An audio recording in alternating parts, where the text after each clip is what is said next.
Welcome to Woodland Elf House. Completed.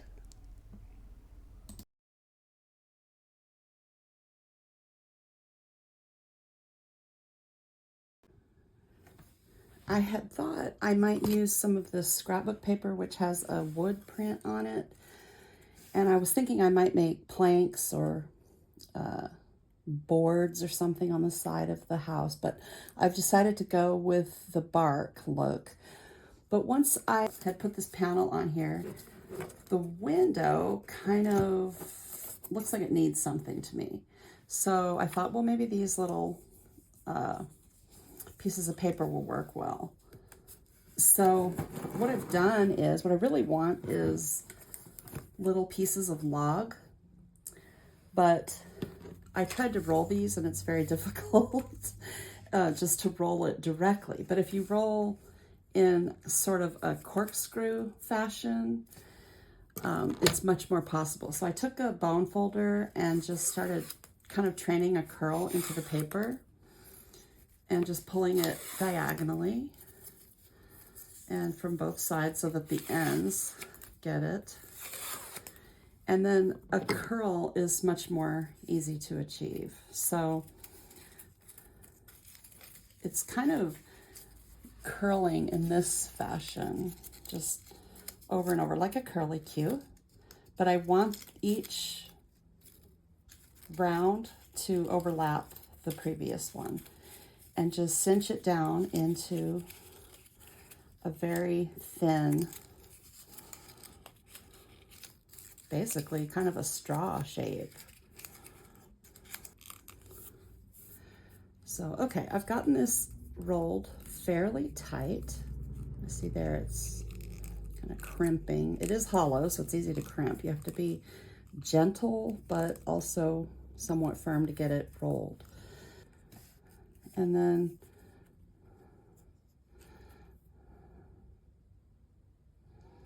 I just worked it in here and then can again start that tight coil.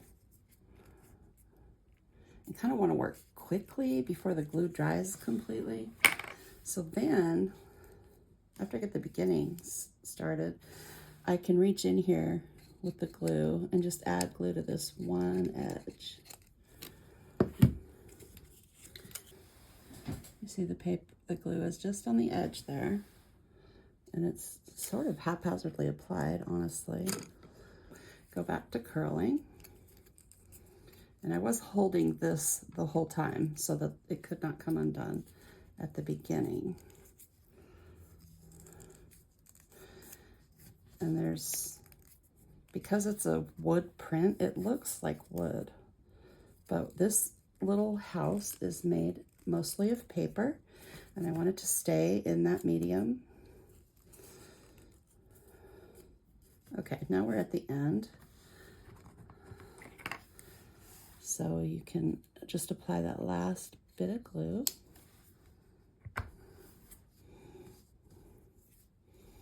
And then roll it. Add the clothespin to hold it while it's drying. So I'm going to make a few more little twigs out of paper and use them to frame the windows on the outside. I wanted to point out that once the twigs are made from the paper, I have gone ahead and pushed some paper into the hollow ends of the twig so that it doesn't appear hollow when anybody is looking closely. And that was accomplished very simply. Here's the twig. So when they were finished, I cut the ends straight. And then I colored it with the marker.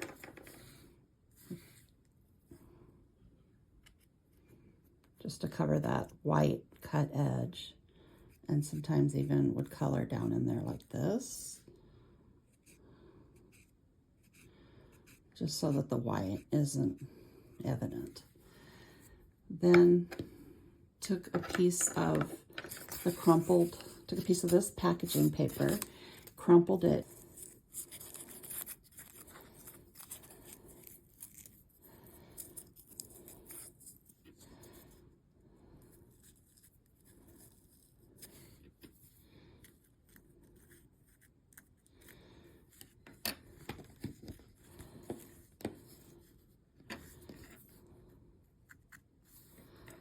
So it just didn't look like it was hollow completely.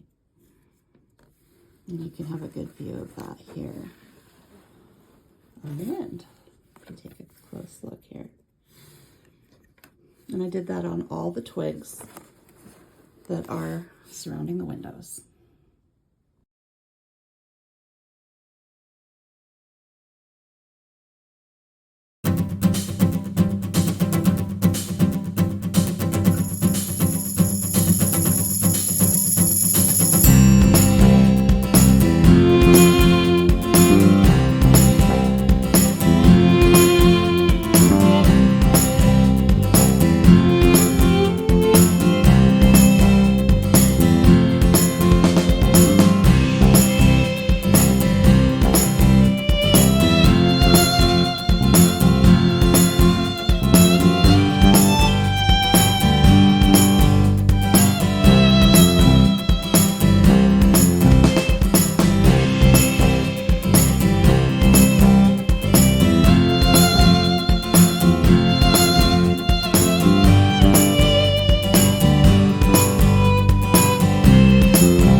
When I was painting the front of the door and I got finished with it, I was dismayed that the back of the door did not have any of these planks.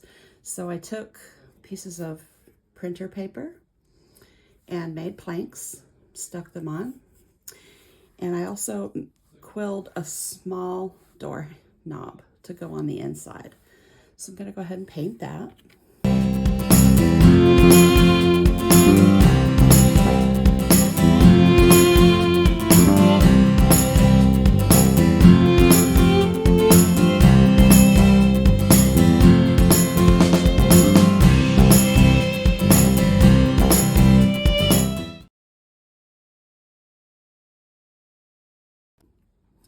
I'm working on this little log that's intended to go in the yard here on the, let me show, on the house base. So I mainly need to make sure the house is going to fit there next to the log. And I've done that. So next I'm going to start preparing this. And I've taken some of that paper and crinkled. This is the tube on the inside of the foil. Once the foil was gone, it's kind of a skinny tube and it's thick. So I took some of that crinkly paper and glued it in place. And I also put some glue just to leave it to dry and create a little bit more texture, hopefully. So now I was just taking some pieces of paper and sticking them into the hole to make it look like a solid, although broken, a piece of log. So I'm just using some of these extra little scrap pieces and just crunkling them up. Crinkling, I'm not sure what the official term is, but I kind of want to get all the cut edges gathered, and I don't want to see those once I'm done. So I was gathering all those and then placing them inside. Oh, I forgot an important step, glue. So once I get a little gather, I cover with the craft glue, just here and there. It's not really totally covered. There is glue on all sides of this little crumpled piece. Then I want to push it into the end of the tube here. And it's kind of loose. have not pushed in completely yet. I've grabbed a tool to help me, and I don't want to push it really hard. I want it to look like splintered wood, so I don't want any obvious fingerprints or finger-sized depressions in that glue. So that's why I wanted to grab a skinny tool to work with. So we'll let that dry, and if I decide to put more, then I'll do that at that time. But for now, I'll move on to another hole in the logs.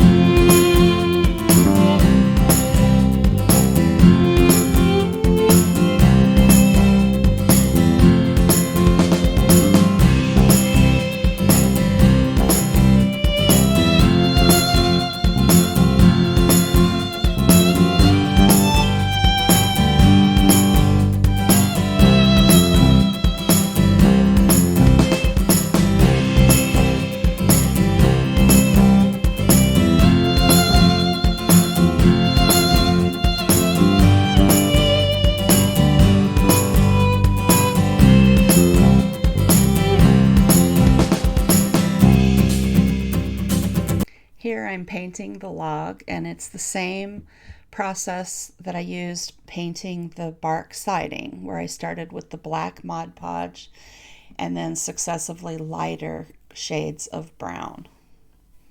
5 coats in all.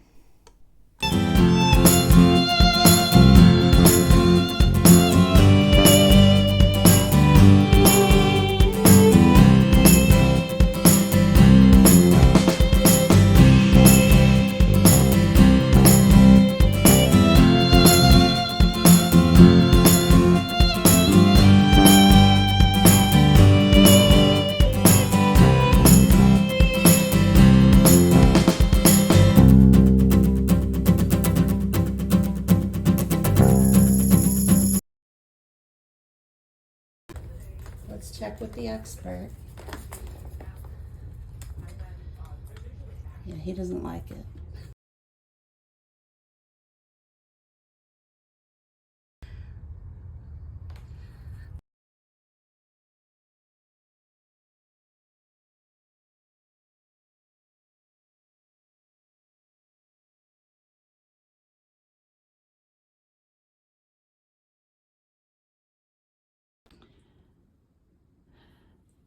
I had all these little pots of Play-Doh, so I thought, even though I know a lot of people don't use Play-Doh to make their miniatures, I thought I would give it a try. So let me show you what I did. Just used the different colors. I knew I was going to be painting, well, I thought I was going to be painting the mushrooms in the end, but I wasn't 100% sure of that. So I did make the stems and the caps different colors in the beginning.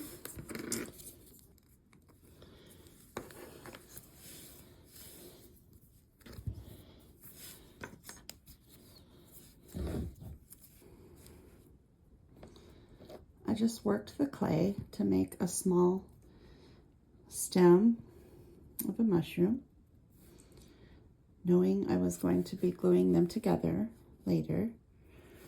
And in some places I would put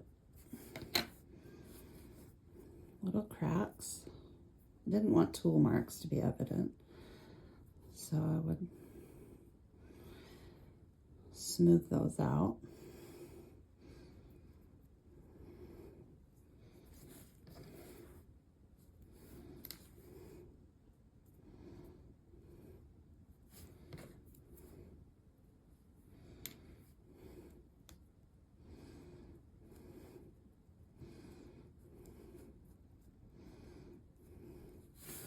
And making sure they had a base so they could stand. They had a flat base, rather, so they could stand. I did treat the Play-Doh similar as you would clay, as far as I needed it quite a bit to get it soft and pliable, and heating it up with the heat of my hands as well. So once that happened, I could roll into a ball.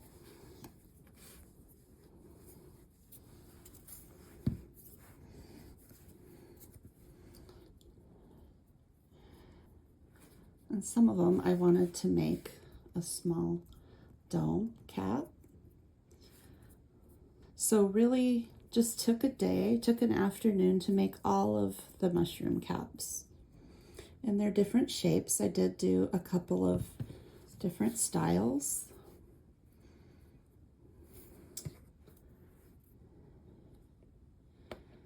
And I did use a toothpick to make the gills on the underside.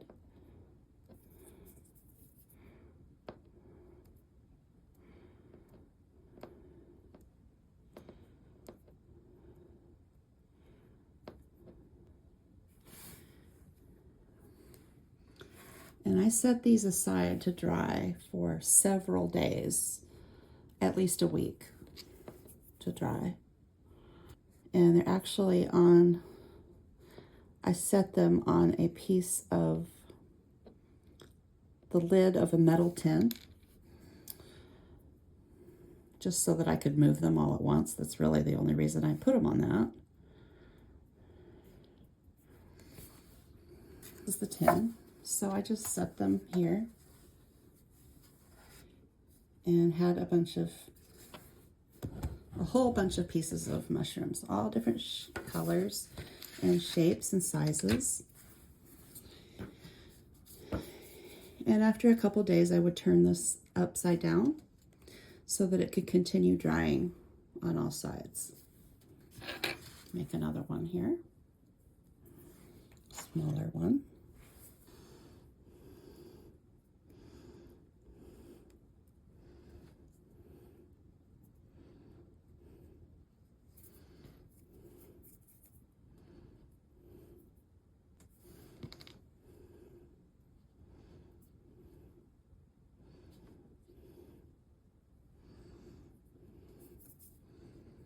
Sometimes I would roll a snake like this and then cut the fat part, and that would become 2 mushroom stems. I would fix it a little bit, work with it, maybe blunt this end a little bit more.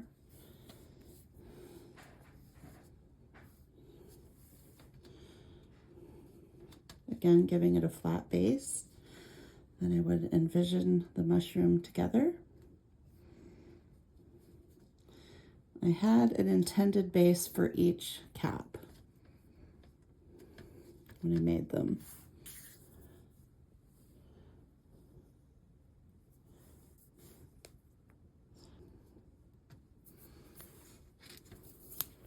And in order to keep them straight, by the way, I stored them on the metal tin lid next to each other so I could try to keep straight which cap went with which stem.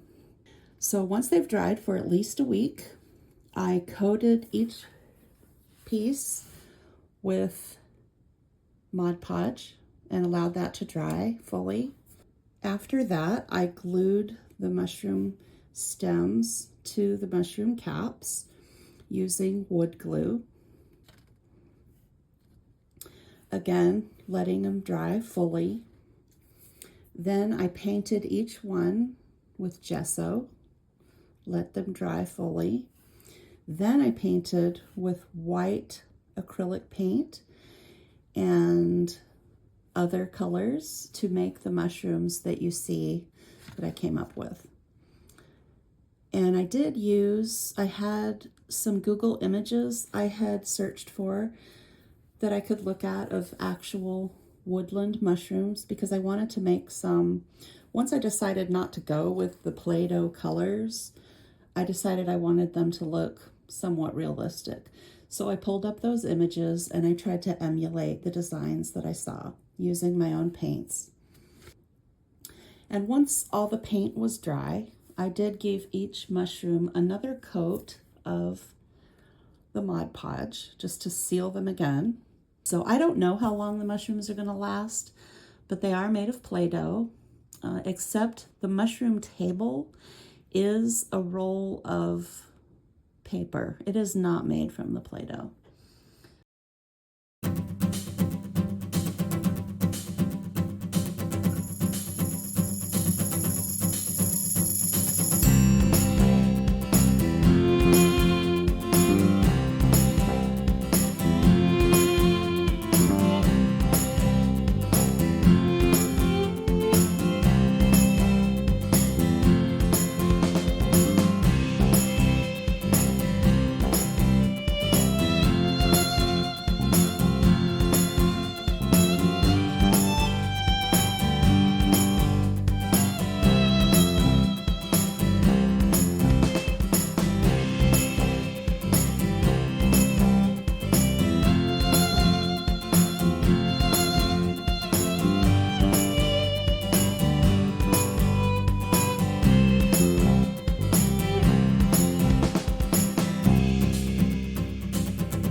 The ladybugs are made of Play-Doh and sealed with Mod Podge, painted with acrylic paint, and then sealed with Mod Podge again.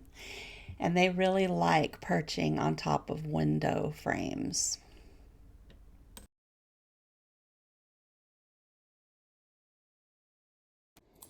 The snail that lives here was made the same way with the Play-Doh, and it is attached. I made the shell and the slug part in two different pieces, and the little antennae were individual pieces of blue Play-Doh that I glued on after everything was dry. So this snail became a galaxy snail, and that's why his shell looks like a galaxy.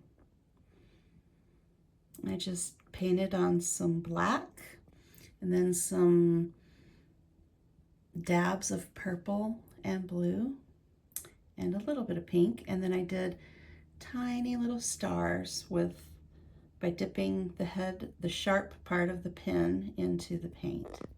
And he is shiny because I put some glossy accents on a brush and painted it.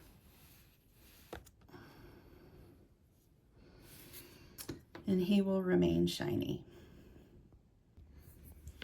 And we can go along to the other side. Another galaxy on this side. There you go. Galaxy snails are very rare, but this one decided to live here because this is a place of hope and happiness. We're very lucky that this one came to live here. Okay, I'm working on the lightning bug, and I wanted to show how I've done it. So I've made it out of Play-Doh, and I'm going to seal it with the Mod Podge when I get done. But I've made a little tail, and I want his little butt to light up, so I've left a little hole here. And I've hooked these sections together with a length of wire. So I wanted to show the hole. I had just stuck the end of a paintbrush down in there. And my hope is that will accommodate my LED light. I don't know yet, so I don't know what kind of nightmare I might be making for myself. And then I put a little dab of just tacky glue on there, and then I was pushing pushing the wire down in there. And the sections do not line up, as you notice, because I want to run the wire for the LED down in his little light up part. So then I made two sections of body, and then I made a head. I put two indentions with the head of a sewing pin. This pin, I pressed it in behind the little purple dot. Then I put glue and put the little purple dot in there. And then you see that I did tamp out a little smiley face with the pointy part of the pin. So it's all held together with the wire, and this is all still wet. I'm going to let it dry. Once dried, the sections had separated from one another, so I rolled teeny tiny ropes and placed them in between the sections of the bug to cover up those spaces. Okay, so once I got the two large wings and the two smaller wings made, I was ready to attach them to the lightning bug. So I grabbed the lightning bug, and he's tiny. So these wings are way too big. And I made these smaller wings. I've already glued them on his back with hot glue. And I'm going to attach these on his back somewhere. I have done one set here, and I'll show you how I did it. So the second set is actually the hard beetle, or the back of the bug when the wings are pulled in, but I'm going to make them the same way. I'll just paint them differently. So these have been done with a layer of facial tissue, actually a couple layers of facial tissue. And then I've actually, if you could see, a pale color of the nail polish. I've put a little bit of nail polish in the wings in the back, just to give them a little bit of color and make them slightly more interesting. So let me show you how I did it. I have here a solution of half water and half glue, just Elmer's glue. And then I took a piece of facial tissue, just tore a piece off like this, and carefully set it on the wings and added a little bit of glue so that it'll stick to that wire. Okay.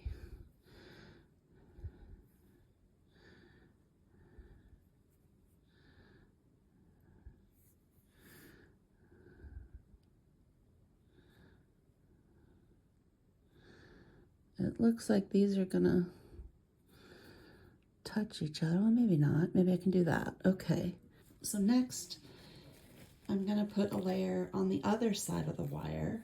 So I'll turn the little bug face down where we can see the wire. And I'm gonna set the tissue in there.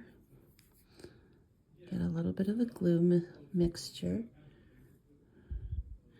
and just ever so lightly touch the tissue with the glue paintbrush bristles.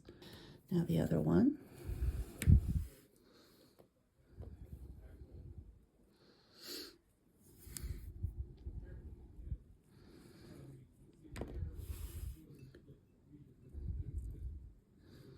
Oops.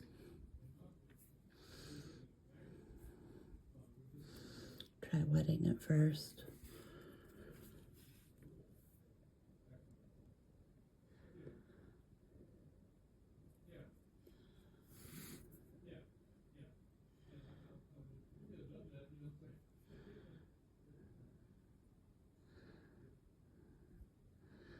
And I just want to make sure that the tissue is touching the wire completely. It's completely encased inside the tissue. Now that the glue is dried overnight, I'm going to trim away this excess. And I did leave a small border just so that it doesn't pull away from the wire in the future. I really don't want to have to fix this if I don't have to. So I just want to make it easy for the life of this bug and me. Oh, so just trimming away. Okay. So I've got that pulled away, and then I'm going to use a marker, Sharpie, purple color. It's a deep dark purple. And just want to do a test on this piece of stiffened tissue that I pulled away, just to see if I like the color. And I do. So I'm going to go with it.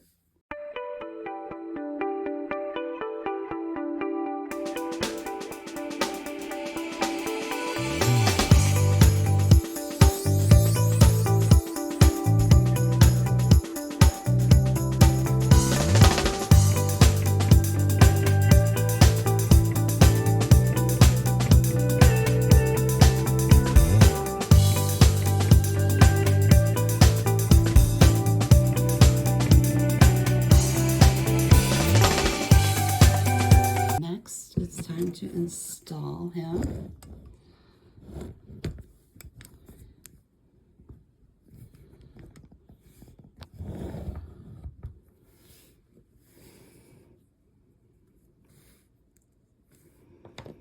And you see the little hole in the back will fit this light perfectly. And I want him to hang here. Get the light bulb arranged the way I want it.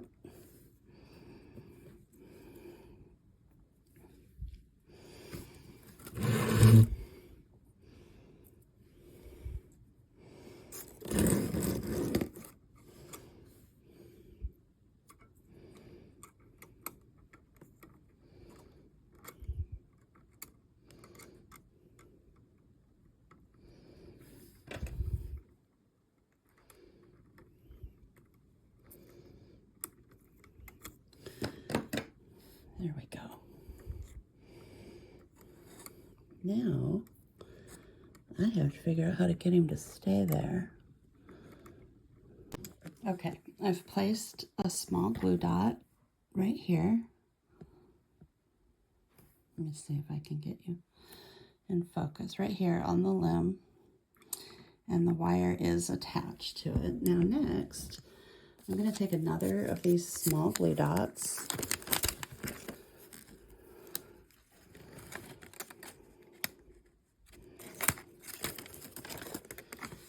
And going to attach it to the wire side of the light, just because, yeah, it went on there. The wire side is the back side of the bug. And I don't want to dim the light at all because it's dimmed by the clay.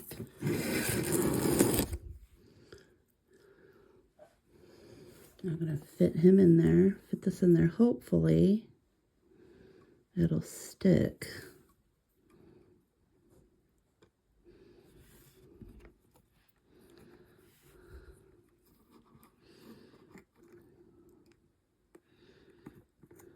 Yep.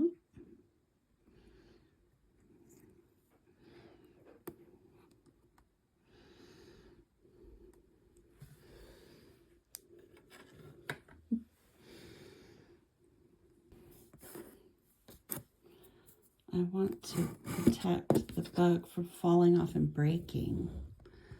I think I'm going to do that with a length of sewing thread.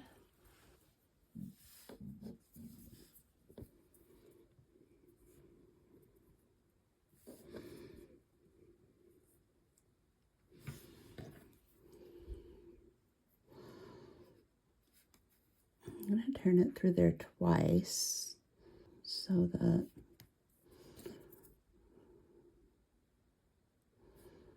it doesn't unravel easily.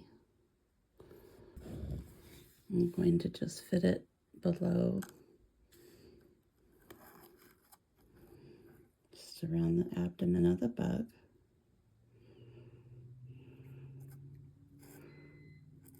Pull it tight. And I'm going to go ahead and tie a knot,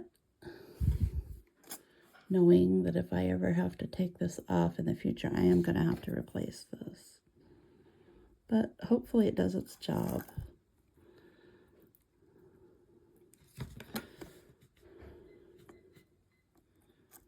Just pulling it taut, and then I'm going to cut those tails.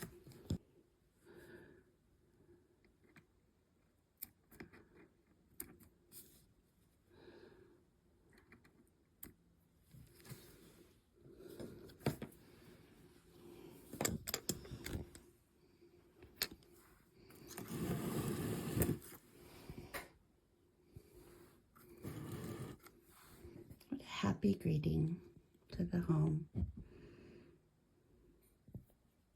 I thought I'd take a moment to explain. This little wooden brace is a stick from my yard.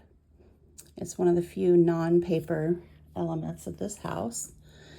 And what I did was I drilled a hole through, and the top stick goes all the way through the house. And because it's a hole, I was able to run this piece of the fairy light through there. And then this bottom stick is just a brace holding the stick in place. And I've glued it with glue, with wood glue.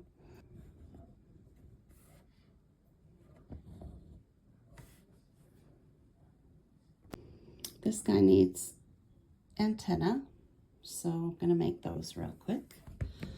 I just cut a small piece of the thread and I'm gonna stiffen it with a little bit of glue.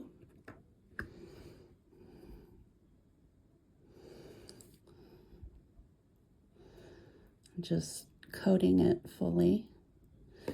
And I have a piece of nonstick paper here. I'm gonna let it dry, but I am gonna bend it into a small arc. Well, we'll see which way it'll cooperate. I'll let it dry. Okay, the antenna, the little on it has dried. So I'm going to go ahead and remove it from the piece of paper, nonstick paper. Oh, it's got a little bit of film on it. So I'm just going to run my fingers along, cut this in half. Keep track of the other one. I've got one in my hand. Then I'm going to go ahead and apply them to the one.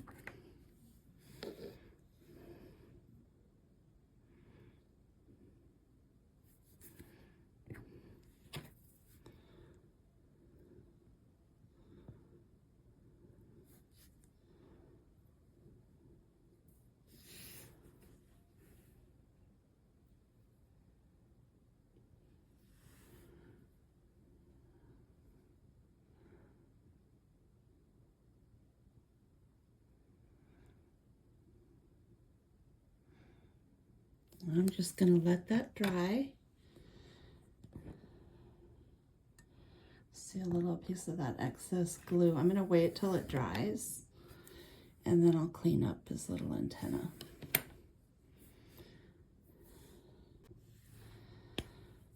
I had an idea. I want to put a white dot reflection mark on the eyeball. This is a white gel pen.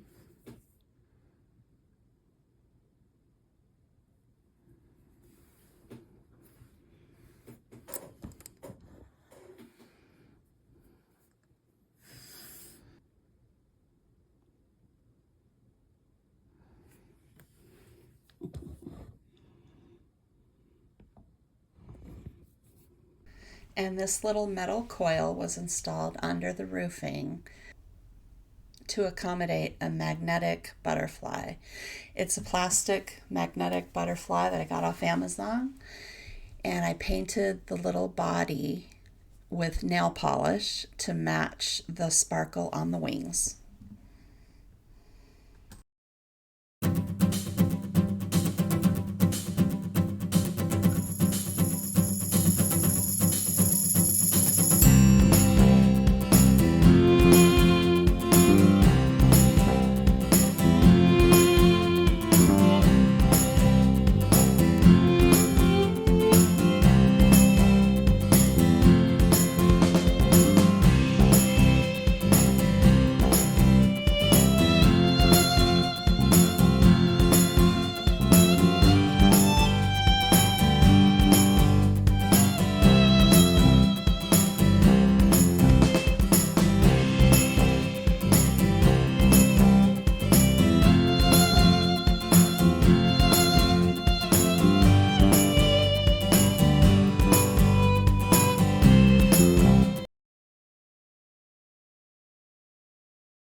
This is the Woodland Elf House completed.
Let me know what you think, and thank you for watching.